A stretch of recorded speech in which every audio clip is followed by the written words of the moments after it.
My name's Linda Dellow and I'm the Chief Officer at Second Avenue Resource Centre. It's a resource centre that's at the bottom of Second Avenue, and it provides all sorts of different services and activities for all of the community. Do you like your role in the community and why? I love working at Second Avenue Resource Centre. I was born and brought up on Nunsthorpe and I'm never ashamed to tell anybody about that. And another thing, I like people and I like helping people, and by working at the resource centre I get lots of opportunities to do that. Lots of things that we do there that do benefit the community. We're helping people get back into work, providing activities for children and young people, all sorts of different things, and no 2 days are the same. If you choose your best place in the Nunsthorpe, where would it be and why? Well, I'm going to be very biased here and I'm going to choose the resource centre. I think it's partly because obviously I work there and I see lots of benefits of things going on there, so I'm going to pick that. But I think a very close second comes Nunsthorpe Community School.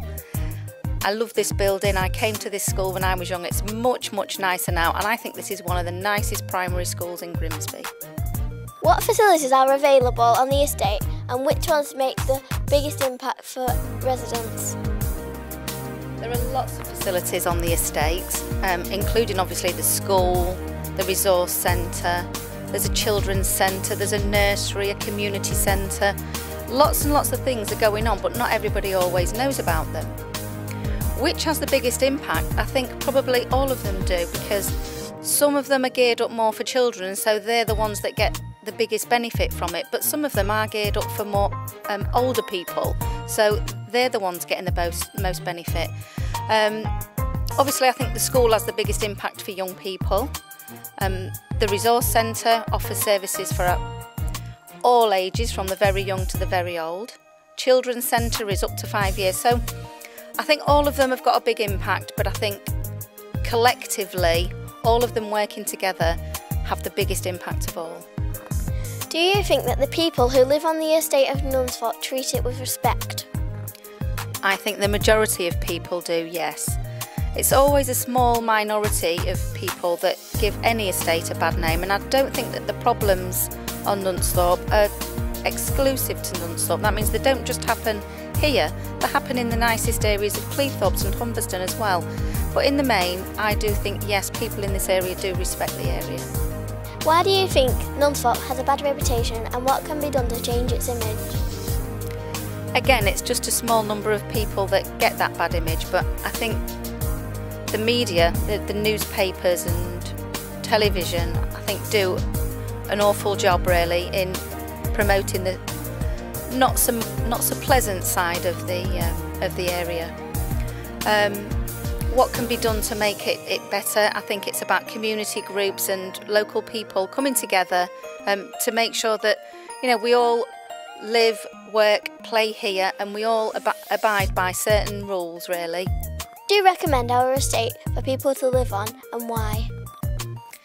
Yes, I would recommend the estate. As I said earlier in my interview, I was actually brought up on here and I had a very happy childhood. I think there's some lovely properties. I think Shoreline have refurbished lots of their properties to a really good standard. There's some beautiful homes when you walk around the estate, and I think that's supported by lots of the facilities that are available. The local park's just been redone, and that's a nice facility for young people. Lots of services and activities available, so yes, I would recommend this area. What have you done recently that has had an impact on the estate? We're always doing different things in the area. We've recently had football sessions on for young people. We've got an older people's social club as well. That's made a really positive impact. But one thing that we've been really excited about this week is the Grimsby in Bloom competition. We've got 2 areas of gardens within the resource centre, and we're hoping that we're going to be one of the community winners this week. I'm absolutely recommending everybody should come and see what we've done there. Facilities could put in place for teenagers? I do think there are lots of facilities already, but maybe for some reason teenagers just aren't going to them. We have football available for teenagers on a Thursday night, right through till 10 o'clock at night, so by the end of 10 o'clock they're so tired they're ready to go home and go to bed, so don't need to be on the streets bored. We've also started up some hair and beauty and how to look after yourself for young girls that also run at the same time on a Thursday evening. So there are things happening. The youth club, they have things going on. I don't know what they've got going and how much they've got going on, but I think maybe to get things going, I think teenagers do also need to take a bit of responsibility and tell us what they want to have happening. Thank you for coming in and telling us about your role within the community. You're welcome.